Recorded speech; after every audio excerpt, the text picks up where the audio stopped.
Hello everyone, नमस्कार। कैसे हो आप सब? आप सबका हार्दिक स्वागत है। हम पढ़ रहे हैं हिंदी साहित्य के इतिहास से महत्वपूर्ण प्रश्नोत्तरी सीरीज को, जिसमें हमारा टॉपिक चल रहा है भक्तिकालीन साहित्य से सगुण काव्य पर, जिसमें हम उन सभी प्रश्नों का अभ्यास कर रहे हैं जो बार बार परीक्षाओं में पूछे जाते रहे हैं और जो परीक्षाओं की दृष्टि से महत्वपूर्ण हैं। तो बिना टाइम वेस्ट किए चलिए शुरू करते हैं आज की क्लास को। क्वेश्चन नंबर 1, कृष्ण का सर्वप्रथम उल्लेख किस ग्रंथ में मिलता है? ऑप्शन ए ब्रह्मचरित, ऑप्शन बी गीत गोविंद, सी पंचाध्यायी, डी भ्रमर गीत। कृष्ण का सर्वप्रथम उल्लेख किस ग्रंथ में मिलता है? सही आंसर है ऑप्शन ए ब्रह्मचरित में कृष्ण का सर्वप्रथम उल्लेख मिलता है। नेक्स्ट, निम्नलिखित में से कौन अष्टाछाप कवि नहीं है? ध्यान देना है, नहीं पूछा है। निम्न में से कौन अष्टाछाप का कवि नहीं है? कुंभनदास, कृष्णदास, चित्तस्वामी या ध्रुवदास? सही आंसर है ऑप्शन डी ध्रुवदास, जो कि अष्टाछाप का कवि नहीं है। बाकी तीनों ये अष्टाछाप के कवि हैं, कुंभनदास, कृष्णदास, चित्तस्वामी। नेक्स्ट, अष्टछाप में सूरदास के पीछे इन्हीं का नाम लेना पड़ता है। इनकी रचना बड़ी सरस और मधुर है। इनके संबंध में यह कहावत प्रसिद्ध है कि कवि गढ़िया नंददास जड़िया। यह कथन किसका है? बहुत ही महत्वपूर्ण कथन है, बहुत ही महत्वपूर्ण कोटेशन है। अष्टछाप में सूरदास के पीछे इन्हीं का नाम लेना पड़ता है। इनकी रचना बड़ी सरस और मधुर है। इनके संबंध में यह कहावत प्रसिद्ध है कि कवि गढ़िया और नंददास जड़िया। यह कथन किसका है? रामचंद्र शुक्ल, हजारी प्रसाद द्विवेदी, राम कुमार वर्मा, नंद दुलारे वाजपेयी। सूरदास के पीछे इन्हीं का नाम लेना पड़ता है। किनका? नंददास का। यहाँ बता दिया कि नंददास का। सही आंसर है ऑप्शन ए आचार्य रामचंद्र शुक्ल की यह कोटेशन है, बहुत महत्वपूर्ण कोटेशन है। नेक्स्ट, सूरदास के संबंध में कौन सा कथन असत्य है? ऑप्शन ए सूरदास को भी सभी विद्वान जन्मांध मानते हैं। सूरदास श्रीनाथ मंदिर वृंदावन में कीर्तन करते थे। सूरदास बल्लभाचार्य के शिष्य थे। सूरदास सगुण काव्य कृष्ण भक्ति धारा के कवि हैं। आपको बताना है कि इनमें से कौन सा कथन है जो असत्य है। ध्यान से देखना है ऑप्शन को। सूरदास बल्लभाचार्य के शिष्य थे, सही है। सूरदास सगुण काव्य कृष्ण भक्ति धारा के कवि है, ये भी सही है। सूरदास श्रीनाथ मंदिर वृंदावन में कीर्तन करते थे, ये भी सही है। कथन कौन सा गलत है? ऑप्शन ए कि सूरदास को सभी विद्वान जन्मांध मानते थे। सभी नहीं, कुछ विद्वान सूरदास को जन्मांध मानते थे, कुछ विद्वान सूरदास को जन्मांध या जन्म से अंधे नहीं मानते थे। क्योंकि इसके पीछे का रीजन है कि उन्होंने राधा कृष्ण के रूप सौंदर्य का जो वर्णन किया है, उनका सजीव वर्णन किया है, नाना प्रकार के रंगों का वर्णन उन्होंने किया है। अनेक गुणों के कारण अधिकतर विद्वान उनको जन्मांध नहीं मानते हैं। ध्यान देना है। नेक्स्ट, सूर वास्तव में जन्मांध नहीं थे, क्योंकि श्रृंगार, रंग, रूप आदि का जो वर्णन उन्होंने किया है वह कोई जन्मांध नहीं कर सकता। यह कथन किसका है? बहुत महत्वपूर्ण कथन है। अभी पीछे हमने यही प्रश्न करा है कि सूर वास्तव में जन्मांध नहीं थे, क्योंकि श्रृंगार, रंग, रूप, राधा कृष्ण के रूप सौंदर्य का वर्णन जिस प्रकार का उन्होंने किया है वो कोई जन्म से अंधा व्यक्ति नहीं कर सकता। यह कथन किसका है? आचार्य रामचंद्र शुक्ल, हजारी प्रसाद द्विवेदी, श्याम सुंदर दास, राम कुमार वर्मा। सही आंसर है ऑप्शन सी श्याम सुंदर दास ने यह कथा है। श्याम सुंदर दास का यह कथन है कि सूर वास्तव में जन्मांध नहीं थे, यानी कि जन्म से अंधे नहीं थे। नेक्स्ट, सूरदास ने किस कृति को नहीं लिखा? सूर सरावली, साहित्य लहरी, दोहावली या सूर सागर? अगर आपने पीछे की क्लासेस सारी देखी हैं तो आप इसका आंसर दे पाओगे। सही आंसर बताना है। सही आंसर है ऑप्शन सी दोहावली। दोहावली सूरदास की नहीं बल्कि तुलसीदास की रचना है, तुलसीदास की रचना है। बाकी सूर सारावली, साहित्य लहरी और सूर सागर ये तीनों सूरदास की रचना है।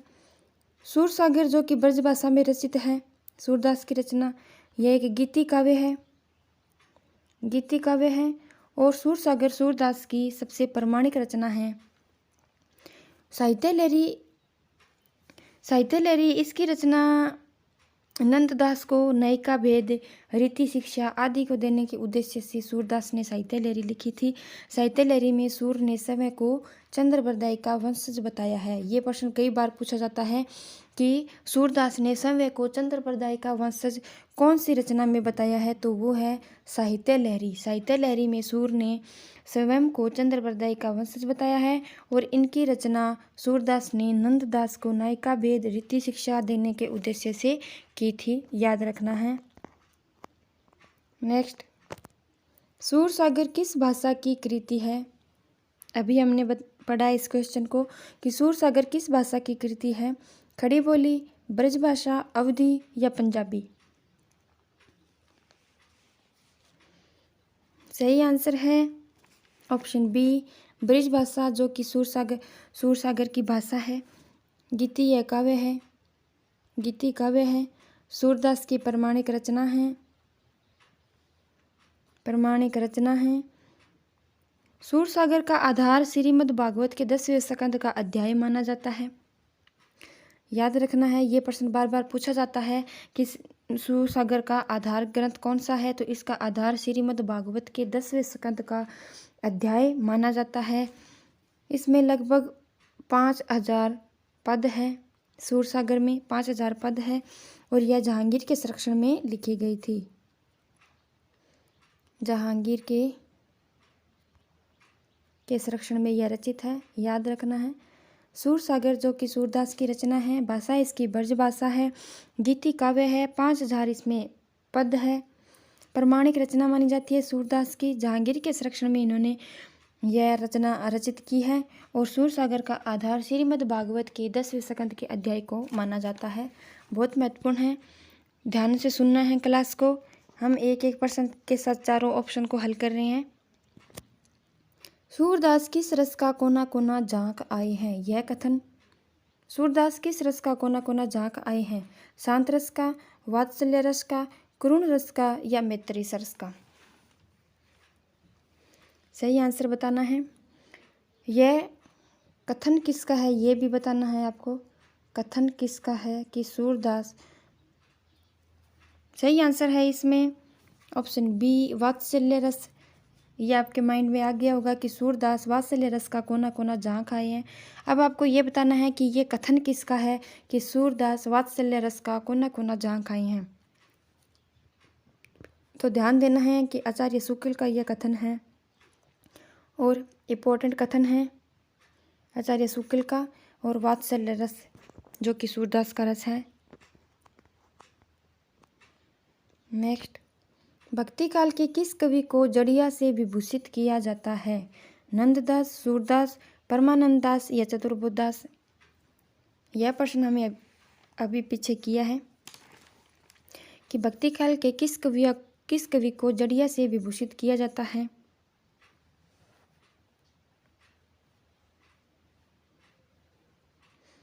नंददास, सूरदास, परमानंद दास, चतुर्बोध दास। सही आंसर है ऑप्शन ए, नंददास कवि है जिनकी रचना है रास पंचाध्यायी, रास पंचाध्यायी। इनको कृष्ण काव्यधारा के कवि माने जाते हैं, ये कृष्ण काव्यधारा के कवि माने जाते हैं।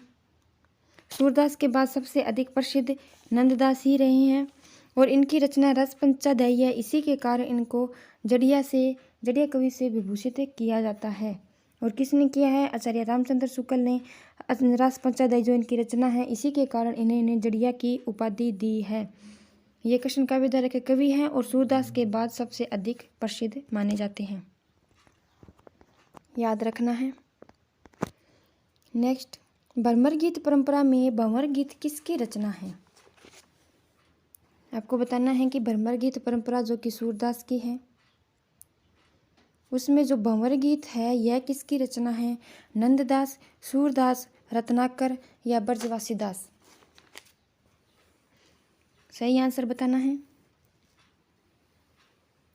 सही आंसर है ऑप्शन ए भंवर गीत, जो कि नंददास की रचना है।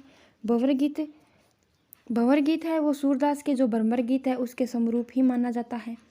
भंवर गीत का मूल उद्देश्य क्या है? भ्रमर गीत का मूल उद्देश्य है कि जो निर्गुण निराकार ब्रह्मा है उसकी उपासना का खंडन करके सगुण साकार कृष्ण भक्ति की उपासना करना है। यह नंददास की जो भंवर गीत है उसका उद्देश्य है कि निर्गुण निराकार ब्रह्मा की उपासना का खंडन करके सगुण साकार कृष्ण भक्ति की उपासना करना है।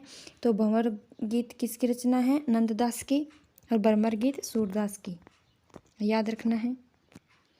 इनमें से पुष्टि मार्गी कवि कौन है? सूरदास, कबीर, जायसी या तुलसी? पुष्टि मार्गी कवि पूछा है।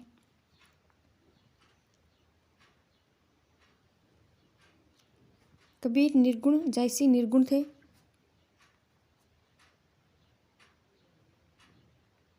निर्गुण।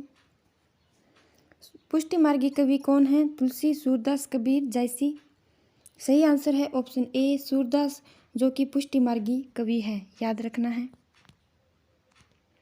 क्वेश्चन नंबर 12, निम्नलिखित में से किसने पुष्टि मार्ग की स्थापना की? यहाँ पे पूछा है पुष्टि मार्ग की स्थापना किसने की? सूरदास, बल्लभाचार्य, विठलनाथ या नंददास? पुष्टि मार्ग की स्थापना किसने की? पीछे प्रश्न में था कि कौन पुष्टि मार्ग कवि है, जो कि सूरदास थे। यहाँ पे पूछा है पुष्टि मार्ग की स्थापना किसने की है? सही आंसर है ऑप्शन बी, बल्लभाचार्य ने पुष्टि मार्ग की स्थापना की है। पुष्टि मार्ग में बल्लभाचार्य के 84 शिष्य थे। बल्लभाचार्य ने जो पुष्टि मार्गीय भक्ति धारा की उसकी स्थापना की है, और जिन हिंदी के कवियों ने इस धारा को यानी कि पुष्टि मार्ग की धारा को अपनाया उन्हें अष्टाछाप कवि कहा जाता है। और बल्लभाचार्य का प्रमुख ग्रंथ अणुभाष्य इनका ग्रंथ है। याद रखना है कि पुष्टि मार्ग कवि तो सूरदास पुष्टि मार्ग कवि है, लेकिन पुष्टि मार्ग की स्थापना बल्लभाचार्य ने की है, याद रखना है। क्वेश्चन 13, कृष्ण काव्य धारा के प्रवर्तक है? कृष्ण काव्य धारा के प्रवर्तक है सूरदास, नाभादास, चैतन्य महाप्रभु या स्वामी बल्लभाचार्य? कृष्ण काव्य धारा के प्रवर्तक है। सही आंसर बताना है आपको। प्रवर्तक पूछा है। सही आंसर है ऑप्शन डी, स्वामी बल्लभाचार्य, जो कृष्ण काव्य धारा के प्रवर्तक है। इनके पुत्र विठलनाथ है।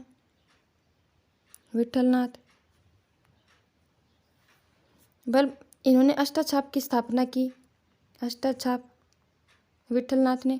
और अष्टाछाप में 4 शिष्य विठलनाथ के हैं और 4 शिष्य बल्लभाचार्य के हैं, याद रखना है। 4 शिष्य बल्लभाचार्य के, 4 शिष्य विठलनाथ के हैं। स्वामी बल्लभाचार्य जो कि कृष्ण काव्य धारा के प्रवर्तक माने जाते हैं। नेक्स्ट, कई चिंतन और कला धाराओं का योगदान मिलता है? कौन सी धारा में कई चिंतन और कला धाराओं का योगदान मिलता है? कृष्ण भक्ति धारा, प्रेम मार्गी धारा, भारतेंदु युगीन धारा या ज्ञान मार्गी धारा? सही आंसर बताना है। सही आंसर है ऑप्शन ए, कृष्ण भक्ति जो धारा है उसमें कई चिंतन और कला धाराओं का योगदान मिलता है, जैसे वल्लभ संप्रदाय, निम्बारक संप्रदाय, राधा वल्लभ संप्रदाय, हरिदासी संप्रदाय, चैतन्य संप्रदाय, इन सब का योगदान कृष्ण भक्ति धारा में मिलता है। इम्पोर्टेंट क्वेश्चन है, आपको इन प्रश्नों को ध्यान से देखना है और समझना है कि किस तरह के प्रश्न परीक्षाओं में पूछे जा रहे हैं, और अपने अभ्यास को जारी रखना है। एक बात कहना चाहूँगी कि आप जैसे जैसे इन प्रश्नों का अभ्यास कर रहे हैं, वैसे जैसे जिस टॉपिक के हिसाब से हम इन प्रश्नों का अभ्यास कर रहे हैं उसी टॉपिक को आप थ्योरी में भी पढ़ें, ताकि आप इन प्रश्नों को ध्यान से समझ पाएँ, आंसर कर पाए, और आपको एक एक टॉपिक साथ के साथ क्लियर होता चला जाए, ताकि आपको बार बार पढ़ने की ज़रूरत ना पड़े। क्योंकि हम टॉपिक वाइज चल रहे हैं, तो आप पहले थ्योरी टॉपिक की पढ़ लें, फिर यहाँ पे आके अभ्यास करें। आपका इससे मनोबल बढ़ेगा, कॉन्फिडेंस बढ़ेगा कि आपने कितना पढ़ा है और कितना आप अभ्यास में कर रहे हो। ठीक है। नेक्स्ट, 84 वैष्णव की वार्ता का संबंध किस संप्रदाय से है? 84 वैष्णव की वार्ता का संबंध किस संप्रदाय से है? सखी संप्रदाय, रामानुज संप्रदाय, श्री संप्रदाय या बल्लभाचार्य संप्रदाय?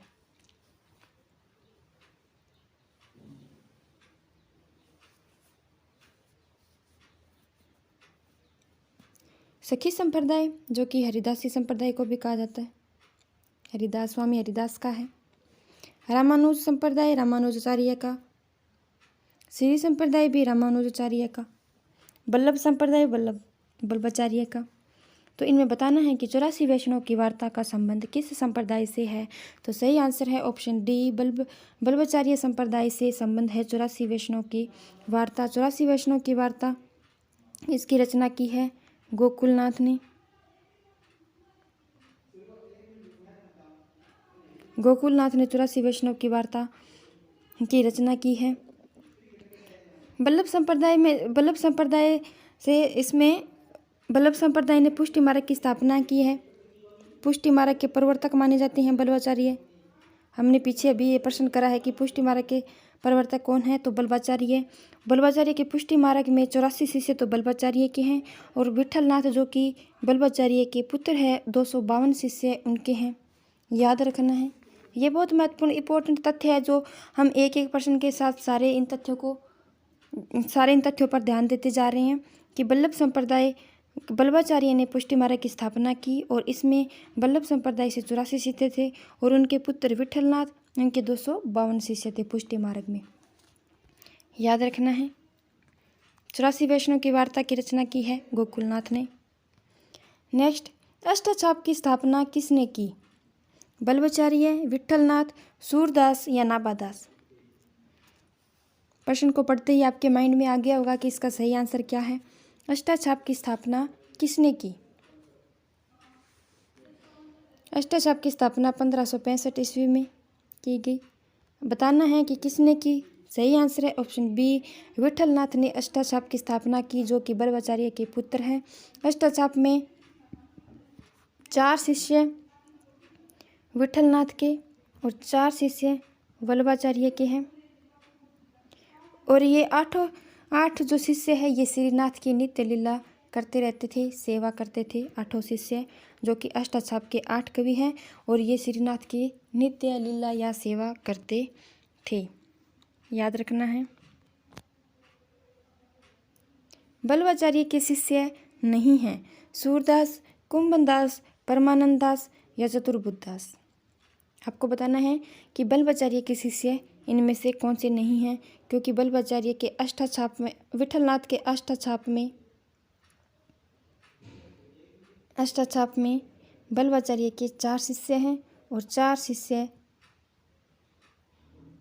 विठलनाथ के हैं।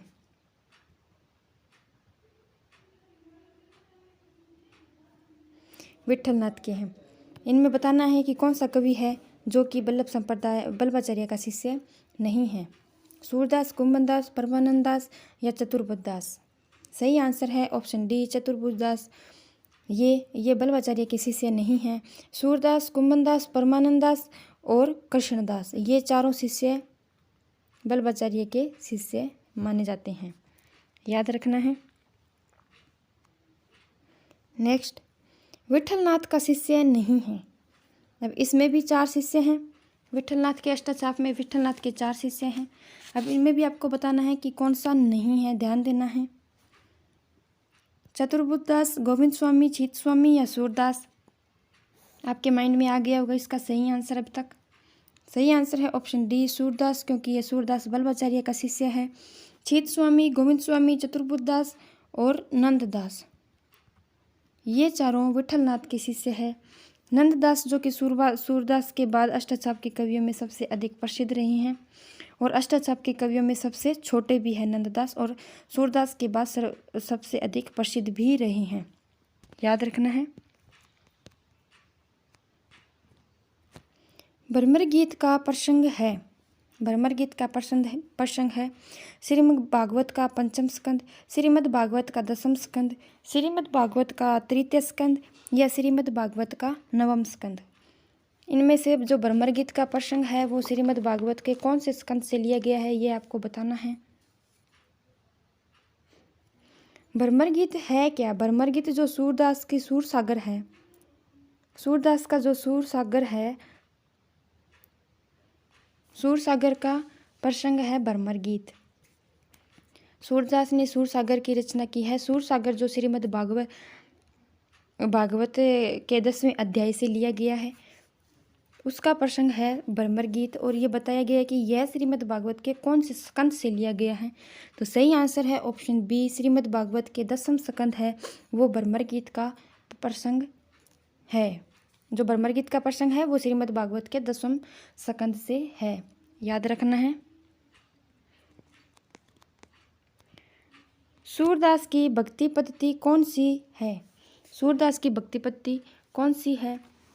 अष्टाचाप भक्ति, पुष्टि मार्गीय भक्ति, कृष्ण भक्ति या वात्सल्य भक्ति। ये चारों ऑप्शन आपको कंफ्यूज करने वाले हैं, तो इन ऑप्शन को ध्यान से देखो, समझो, क्योंकि हमने जितने क्वेश्चन पीछे करे हैं उनके आधार पे आप इनका सही आंसर बता सकते हो। सूरदास की भक्ति पद्धति कौन सी है?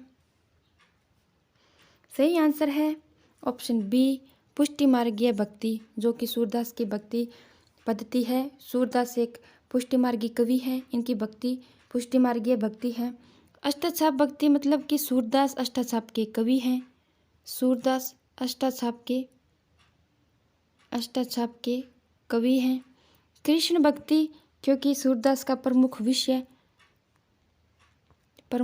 रहा है कृष्ण भक्ति सूरदास का। वात्सल्य भक्ति जो उनका भाव रहा है, सूरदास का भाव रहा है वात्सल्य भक्ति। प्रमुख विषय उनका कृष्ण भक्ति रहा है। सूरदास अष्टाछाप के कवि है और पुष्टि मार्गीय भक्ति सूरदास की भक्ति पद्धति मानी जाती है, याद रखना है। नेक्स्ट, रहीम की रचना नहीं है। खेट कौतुकम, बरवे नाई का भेद, मदनाष्टक या भंवर गीत। रहीम की रचना नहीं है। रहीम का नाम अब्दुर रहीम खान खाना। रहीम की गणना कृष्ण भक्त कवियों में की जाती है। कृष्ण भक्त कवियों में याद रखना है कि रहीम का नाम है अब्दुर रहीम खान खाना। कृष्ण भक्त कवियों में इनकी गणना की जाती है। इनकी रचना नहीं है ये बताना है। तो खेत कौतुकम रहीम की रचना है। बरवे नाई का भेद भी रहीम की रचना है। मदनाष्टक जो कि रहीम की रचना है। भंवर गीत सही आंसर है ऑप्शन डी, भंवर गीत जो कि नंददास की रचना है, रहीम की रचना नहीं है। मदनाष्टक जो कि खड़ी बोली की रचना है, याद रखना है। खड़ी बोली। बरवे नाई का भेद अवधि की रचना है।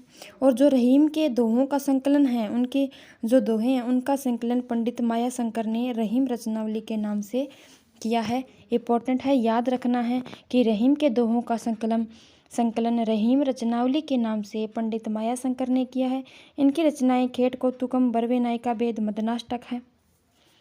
अब्दुल रहीम खान खाना इनका नाम है और कृष्ण भक्ति धारा के कवियों में इनकी गणना की जाती है। जुगलमान चरित्र नामक ग्रंथ के लेखक है नंददास, कृष्णदास, चतुर्बुद्धदास या छीत स्वामी। सही आंसर बताना है कि जुगलमान चरित्र जो नामक ग्रंथ है उसके लेखक कौन है। सही आंसर है ऑप्शन बी, कृष्णदास, जिन्होंने जुगलमान चरित्र नामक ग्रंथ के लेखक है। सूरदास के बाद सबसे अधिक प्रसिद्ध नंददास है और नंददास के बाद कृष्णदास का नाम आता है तीसरे नंबर पर। जुगलमान चरित्र जिसमें कि राधा कृष्ण का प्रेम वर्णित है और अपनी संगारिता के कारण ही यह प्रसिद्धि को प्राप्त हुआ है, याद रखना है। राधा कृष्ण का प्रेम वर्णित है और इसमें संगारिता के कारण यह प्रसिद्ध हुआ है। जुगलमान चरित्र कृष्णदास की रचना है।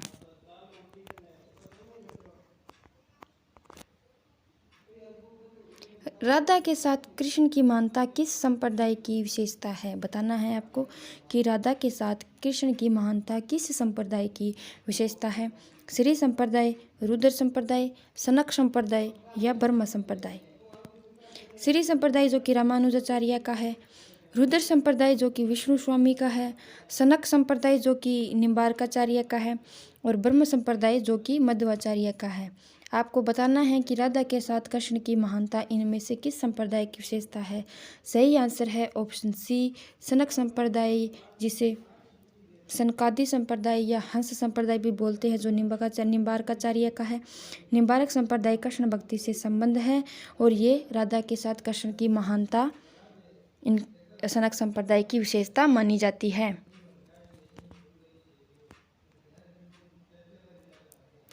प्रेम वाटिका नामक ग्रंथ रचित है।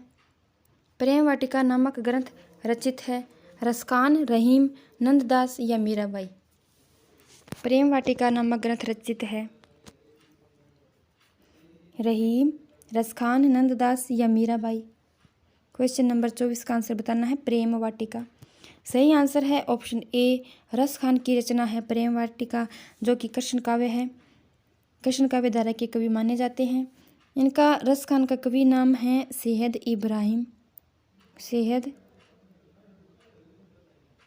सैयद इब्राहिम। रसखान की रचना प्रेम वाटिका, दान लीला। इनकी रचना प्रेम वाटिका है, दान लीला है, सुजान रसखान है। रसखान की रचनाएं, कवि नाम इनका है सैयद इब्राहिम और कृष्ण काव्य धारा के कवि माने जाते हैं। याद रखना है ऑप्शन ए, रसखान। कौन सी रचना वल्लभाचार्य की नहीं है? सुबोधिनी टीका, अणुभाष्य, तत्वदीप निबंध या नरसिंहजीरा मायरा। कौन सी रचना वल्लभाचार्य की नहीं है? सुबोधिनी टीका, अणुभाष्य, तत्वदीप निबंध, नरसिंहजीरा मायरा। अभी तक आपके माइंड में आ गया होगा कि इसका सही आंसर क्या है। सही आंसर है ऑप्शन डी, नरसिंहजीरा मायरा, जो कि मीराबाई की रचना है। मीराबाई जो कि रैदास को अपना गुरु मानती है। गुरु रैदास।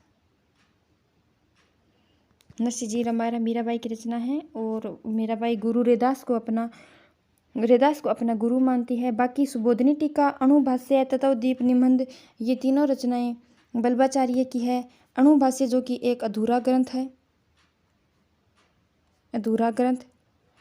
जिसे इनके पुत्र विठलनाथ ने पूरा किया। वल्लभाचार्य के पुत्र है विठलनाथ, उन्होंने अणुभाष्य को पूरा किया है। एक अधूरा ग्रंथ है, वेदांत सूत्र पर यह ग्रंथ आधारित है।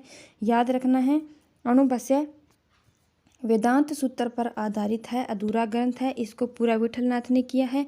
सही आंसर है ऑप्शन डी, नरसिंहजीरा मायरा, जो कि मीराबाई की रचना है। निम्नलिखित में से कौन श्री कृष्ण भक्ति का संप्रदाय नहीं है? श्री कृष्ण भक्ति का संप्रदाय नहीं है श्री वल्लभ संप्रदाय, हरिदासी संप्रदाय, तत्सुखी संप्रदाय या गौड़ीय संप्रदाय। कौन सा संप्रदाय है जो कृष्ण भक्ति का संप्रदाय नहीं है? सही आंसर है ऑप्शन सी, तत्सुखी संप्रदाय, जो कि जीवाराम का है। जीवाराम का, जो कि राम भक्ति धारा, जो कि राम की उपासना करते हैं, राम भक्ति धारा से संबंधित है, राम की उपासना। बाकी तीनों ये कृष्ण भक्ति धारा से संबंधित संप्रदाय है। गौड़ीय संप्रदाय या चैतन्य संप्रदाय जो कि चैतन्य महाप्रभु का है। श्री वल्लभ संप्रदाय वल्लभाचार्य का। हरिदासी संप्रदाय स्वामी हरिदास का। याद रखना है। सूरदास ने कृष्ण के किस रूप का चित्रण किया है? सूरदास ने कृष्ण के किस रूप का चित्रण किया है? लोकरंजन, परम ब्रह्मा, लोक रक्षक या योगेश्वर। सही आंसर बताना है कि कृष्ण के किस रूप का चित्रण किया है। सूरदास का वात्सल्य भाव था, वात्सल्य रस है। सूरदास वात्सल्य रस का कोना कोना झांका है, ये कोटेशन हमने पढ़ी है पीछे, आचार्य शुक्ल की कोटेशन है। सही आंसर है ऑप्शन ए, लोकरंजन। सूरदास के कृष्ण किस रूप का चित्रण है? लोकरंजन। लोक रक्षक जो कि श्रीमद् भागवत के जो कृष्ण है वो लोक रक्षक है और सूरदास ने कृष्ण के लोकरंजन रूप का चित्रण किया है। मीराबाई की उपासना किस प्रकार की थी? दास्य भाव, संख्या भाव, माधुर्य भाव या वात्सल्य भाव। वात्सल्य भाव सूरदास जो हमें पढ़ा है अभी। दास्य भाव जो कि तुलसीदास का, मीराबाई की उपासना किस प्रकार की थी, ये आपको बताना है। सही आंसर है ऑप्शन सी, माधुर्य भाव। मीराबाई की उपासना माधुर्य भाव की थी। उन्होंने माधुर्य भाव से कृष्ण की उपासना की है। कृष्ण भगत थी वो। भाषा इनकी रही है राजस्थानी मिश्रित ब्रज भाषा। ध्यान देना, मीराबाई की उपासना माधुर्य भाव की है और इनकी भाषा रही है राजस्थानी मिश्रित ब्रज भाषा का इन्होंने प्रयोग किया है। याद रखना है। दास्य भाव तुलसीदास का, वात्सल्य भाव सूरदास का। ब्रह्मदूत के रचनाकार है सत्यनारायण कविरत्न, लाला भगवान दिन, जगन्नाथ दास रत्नाकर, राय देवी प्रसाद पुरन। आपको बताना है कि ब्रह्मदूत के रचनाकार कौन है। हमने पढ़ा है कि भांवर गीत किसका है, नंददास का। फिर हमने पढ़ा भ्रमर गीत किसका है, सूरदास का। अब पूछा गया है ब्रह्मदूत के रचनाकार कौन है। सही आंसर है ऑप्शन ए, सत्यनारायण कविरत्न, जो कि ब्रह्मदूत के रचनाकार माने जाते हैं। कौन, सत्यनारायण कविरत्न। नेक्स्ट याद रखना है। सूरसागर के पदों का भावानुसरण करते हुए किस कवि ने कृष्ण के जीवन का चित्रण किया है। सूरसागर के पदों का भावानुसरण करते हुए, कि जो सूरसागर के पद है उनके भाव का अनुसरण करते हुए, उनके भाव को लेते हुए किस कवि ने कृष्ण के जीवन का चित्रण किया है। कृष्ण के जीवन का चित्रण किया है। ब्रजवासी दास, रामचरण दास, जीवाराम या चैतन्य महाप्रभु। आपको बताना है। जीवाराम, जिनका संप्रदाय हमने पढ़ा है तत्सुखी संप्रदाय, जिसमें कि ये राम की उपासना करते हैं, राम भक्ति का विधि से संबंधित है। चैतन्य महाप्रभु का चैतन्य संप्रदाय या गौड़ीय संप्रदाय। आपको बताना है कि सूरसागर के पदों का जिसने भाव अनुसरण किया है वो कौन से कवि है जिन्होंने कृष्ण के जीवन का चित्रण किया है। सही आंसर है ऑप्शन बी, रामचरण दास ने सूरसागर के जो पद है, सूरदास की जो रचना है सूरसागर, उसके जो पद है उनके भावों का अनुसरण करते हुए कृष्ण के जीवन का चित्रण किया है रामचरण दास ने। इनका संप्रदाय है सौसुखी संप्रदाय। याद रखना है, सौसुखी संप्रदाय। तो चलिए आज की क्लास में इतना ही। हम अपने इस अभ्यास को जारी रखेंगे, इस सीरीज को जारी रखेंगे जिसमें हमने आदिकाल पढ़ लिया है, भक्तिकाल पढ़ रहे हैं और इस सीरीज में कंटिन्यू रखेंगे आगे रीतिकाल को, आधुनिक काल को। आप से इस अभ्यास को करो, समझो कि किस प्रकार के प्रश्न परीक्षाओं में पूछे जा रहे हैं, किस प्रकार के प्रश्न परीक्षाओं में बन रहे हैं और इसी हिसाब से अपने अभ्यास को जारी रखिए। अगर क्लास पसंद आई तो लाइक करना, शेयर करना, कमेंट करना और सब्सक्राइब करना। Thank you.